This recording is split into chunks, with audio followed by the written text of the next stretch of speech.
गरुड़ ने कहा कि भगवान, किन्हीं मनुष्यों की अपमृत्यु या अकाल मृत्यु होती है, उनका पारलौकिक मार्ग कैसा है, उन्हें वहां कैसा स्थान प्राप्त होता है और उनके लिए क्या उचित है और क्या विधान है।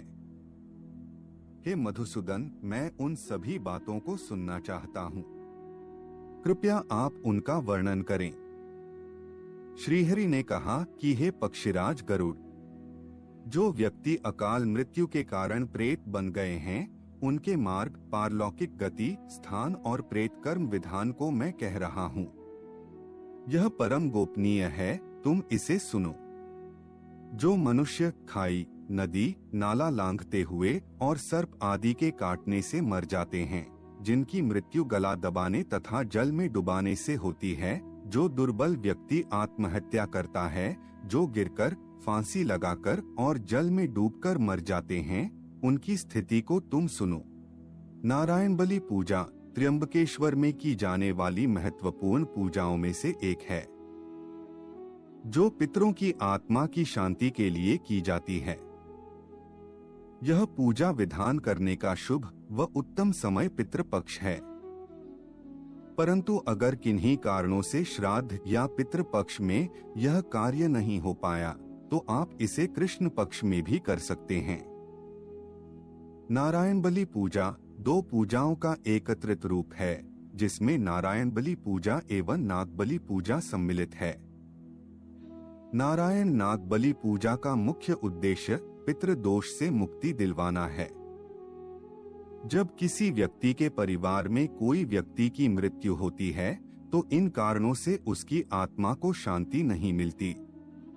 वह कारण अनेकों हो सकते हैं, जैसे अकाल मृत्यु, दुर्घटना से हुई मृत्यु, अग्नि द्वारा जलकर मृत्यु हो जाना, आत्महत्या कर लेना, हत्या, पानी में डूबने से मृत्यु, प्राकृतिक आपदा जैसे सुनामी या भूकंप, महामारी जैसे कोरोना आदि।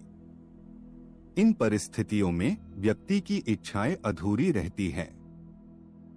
नारायण नाग बलि पूजा के माध्यम से उस व्यक्ति की आत्मा को शांति मिलती है।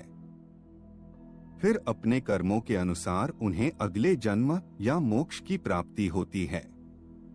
हे ताक्ष, नारायण बलि के बिना अकाल मृत्यु का आद्य कर्म और ध्वदैहिक कर्म भी नहीं करना चाहिए।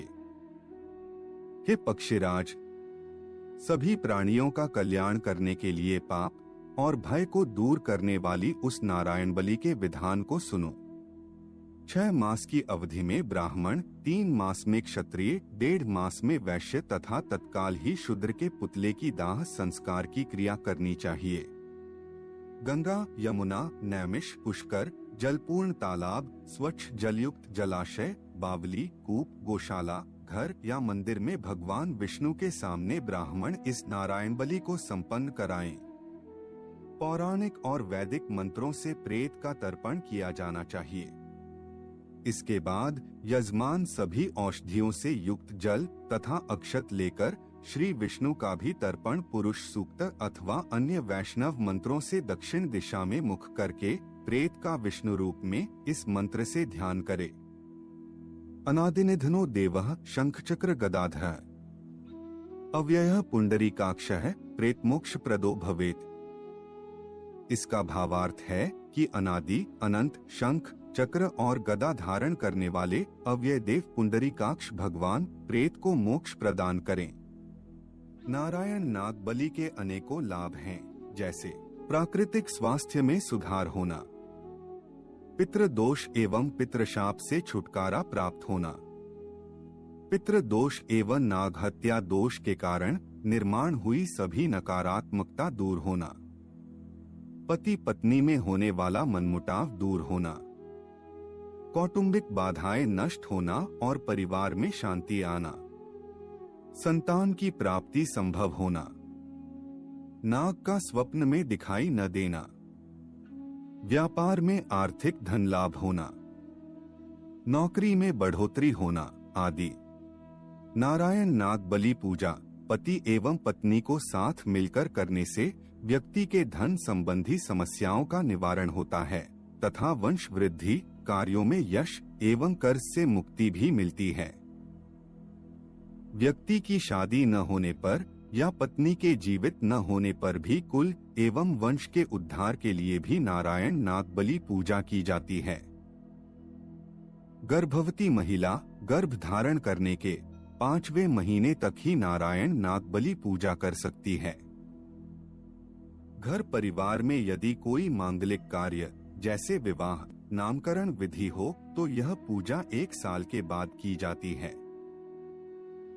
इस पूजा का अनुष्ठान महिला अकेले नहीं कर सकती और इस दौरान प्याज व लहसुन से युक्त भोजन का सेवन नहीं करना चाहिए। पूजा के दौरान पुरुष धोती, रुमाल आदि वस्त्र धारण करते हैं एवं महिलाएं सफेद साड़ी पहनती हैं। नारायण बलि और नागबलि यह दोनों पूजाएं मनुष्य की अधूरी इच्छाओं की पूर्ति के लिए की जाती है। पितरों की इच्छा पूर्ण इन पूजाओं से ही होती है तथा अगर आपने अपने जीवन काल में कभी भी किसी नाग को मारा है तो नागबलि पूजा करने से नाग की आत्मा को शांति मिलती है। नारायण बलि और नागबलि पूजा में से कोई भी एक पूजा करने से उद्देश्य की पूर्ति संभव नहीं होने के कारण यह दोनों पूजाएं एक साथ ही पूर्ण करना आवश्यक होता है। इसीलिए नारायण नागबलि पूजा को काम्य पूजा भी कहा जाता है। अगर आप उत्कृष्ट फल की इच्छा रखते हैं तो यह दोनों पूजाएं एक साथ करनी आवश्यक है। जिन व्यक्तियों के माता पिता अभी जीवित हैं वे भी नारायण नागबलि पूजा कर सकते हैं।